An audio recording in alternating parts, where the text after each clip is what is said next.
하나님의 뜻 구하기. 마태복음 6장 10절. 나라가 임하시오며 뜻이 하늘에서 이루어진 것 같이 땅에서도 이루어지이다. 우리 신앙의 양태가 너무 하늘 중심인 경우를 종종 봅니다.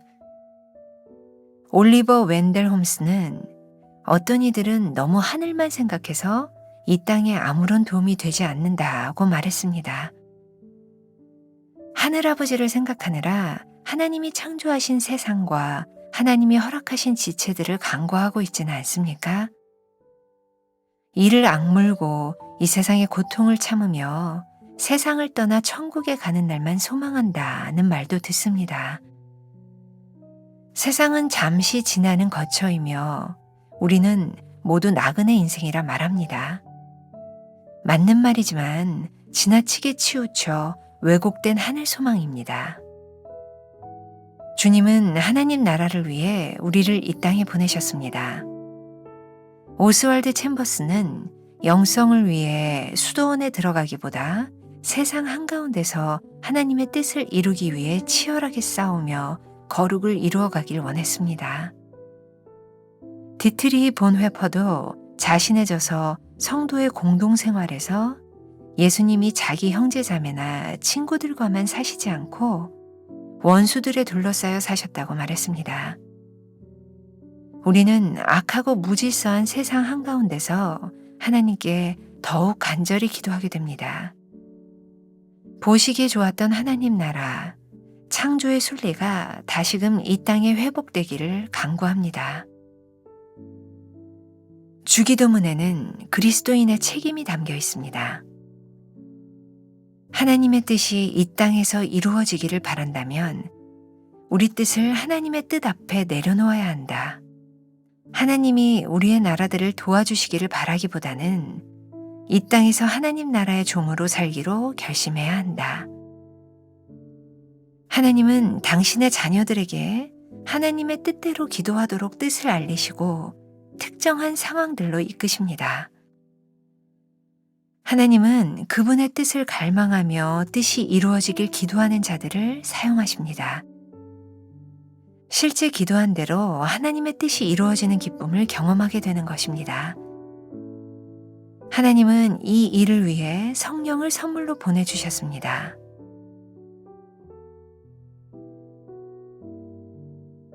나의 기도는 하나님의 뜻을 구하고 있습니까?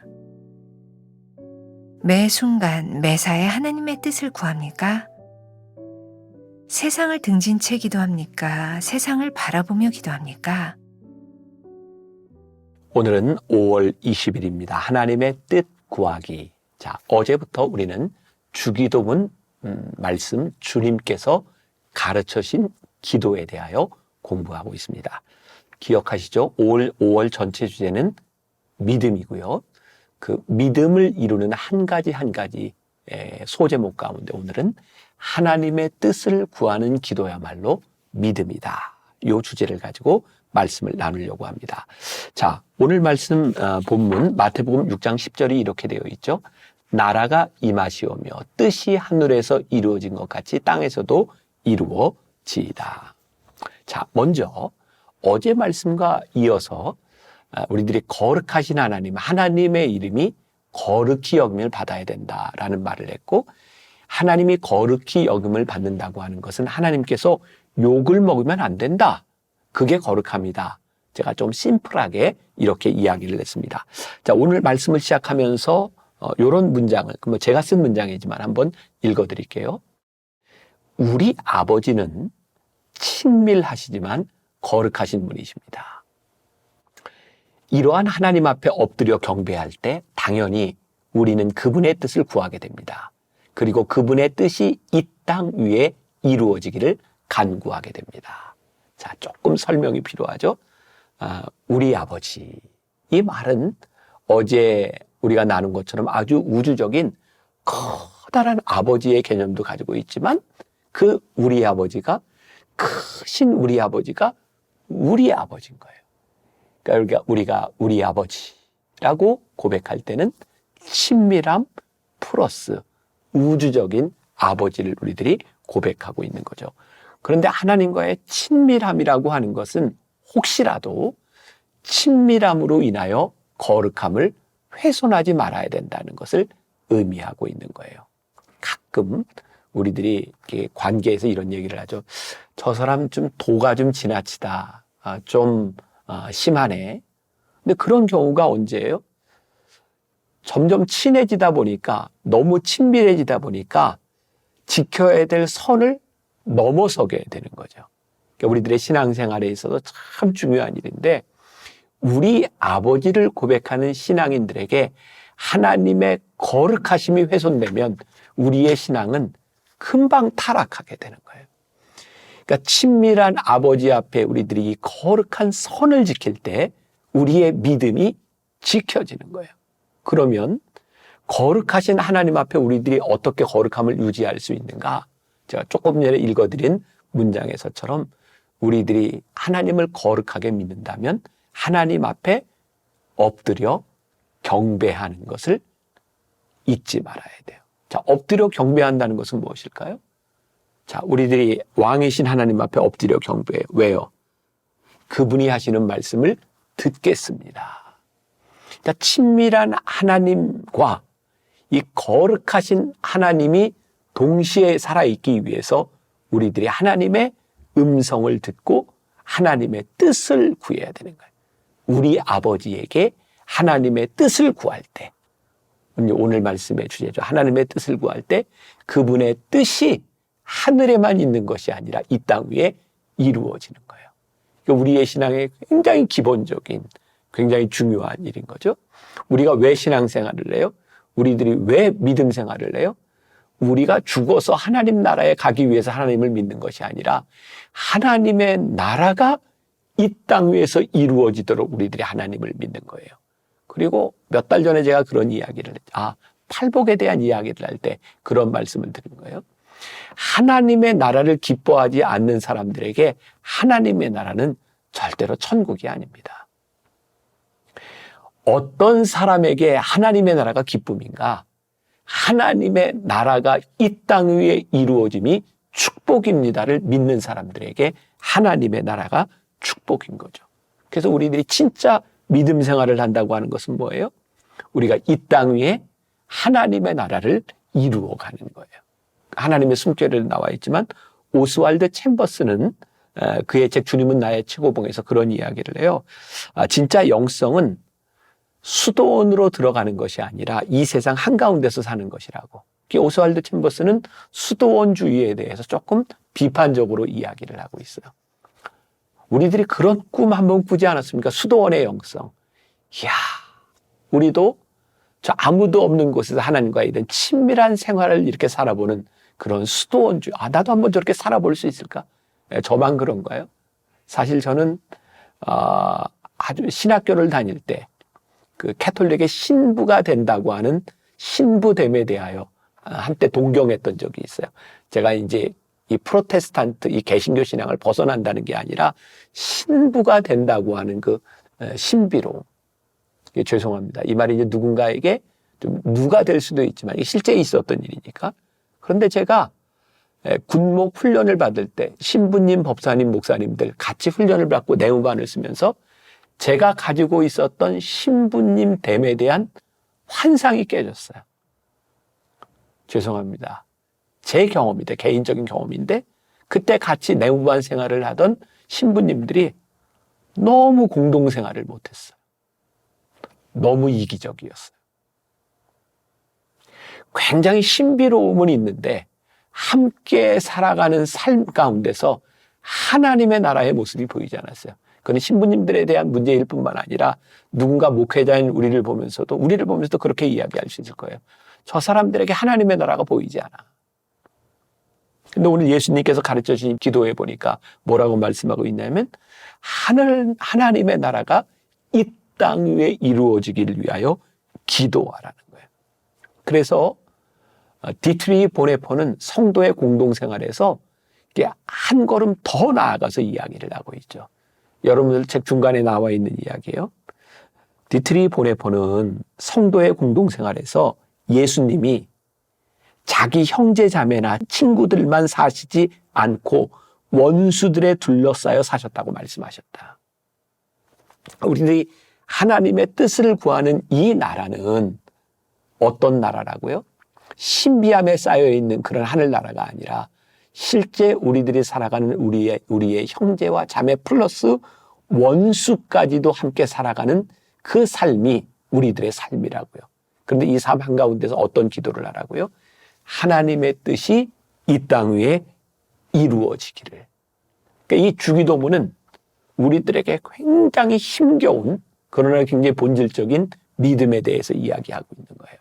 너희가 우리 아버지를 고백하고 하나님의 이름이 거룩히 여김을 받기를 원한다면 그 하나님의 나라가 이 땅 위에 이루어질 수 있도록 살아라.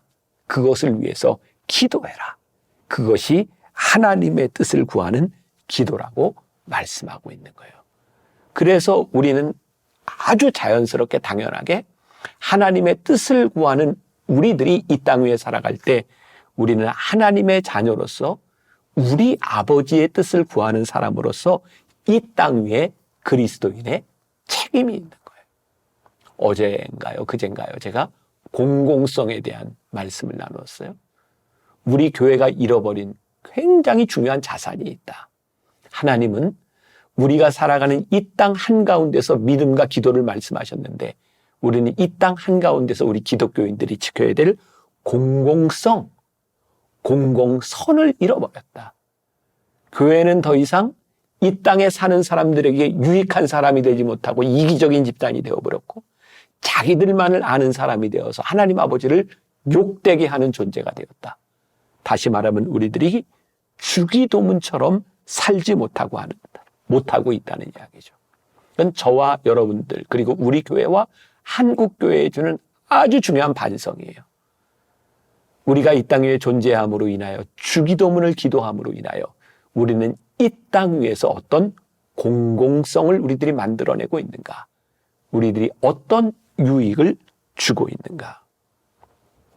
제가 신학교를 다닐 때니까 오래전이죠. 83년부터 제가 다녔으니까 그때 나왔던 굉장히 생소한 말 중에 하나가 창조신화이라는 이야기였어요. 하나님의 창조성에 대해서. 그리고 나온 단어가 에코티올로지라는 말이었어요. 생태신화. 하나님께서 우리들에게 주신 이 자연, 하나님께서 우리들에게 주신 선물인 이 지구, 이 생태계를 위하여 교회는 무엇을 하고 우리 그리스도인들은 무엇을 하고 있는가? 이 세상을 하나님께서 우리들에게 주셨을 때 이기적으로 우리들의 마음대로 사용하고 버리라고 주신 것이 아니라 하나님이 우리들에게 선물로 주신 이 땅을 우리들이 어떻게 아름답게 가꾸어 나갈 수 있는가? 그래서 저는 환경운동과 그 자연주의 운동은 사실은 우리 기독교인의 몫이라고 생각을 하거든요. 제가 이렇게 이야기를 하지만 저도 참 힘들어요. 깜빡깜빡 잊어버리고 내가 조금 더 신경 쓰고 내가 조금 더 불편하지 않으면 하나님께서 우리들에게 주신 이 세상을 아름답게 만들어 나가는 일이 결코 쉽지 않아요. 우주적인 관점에서 우리들에게 주신 이 땅을 우리들이 어떻게 아름답게 만들어 갈 수 있는가? 작은 실천, 그게 하나님의 뜻을 구하는 기도겠죠. 저희 교회가 시작했던 요 텀블러를 쓰자. 우리가 종이컵 몇 개만 벌써도 하나님께서 만든 이 세상을 아름답게 만들 수 있는데 저부터 이거 가지고 다니는 게 그렇게 쉽지 않아요. 벌써 제가 몇 개 잊어버렸는지 몰라요. 가지고 다니다 놓고 오고. 그제도 또 하나 잊어버렸어요. 근데 노력해 보는 거예요. 저희 교회가 오래전에 종이 주보를 없앤 것. 그리고 모든 회의 때마다 가능하면 종이로 인쇄를 안 하려고 하는 것. 그리고 요즘은 교회에 작은 모임이 있을 때마다 모든 목회자들이 카톡으로 다 공지를 해요.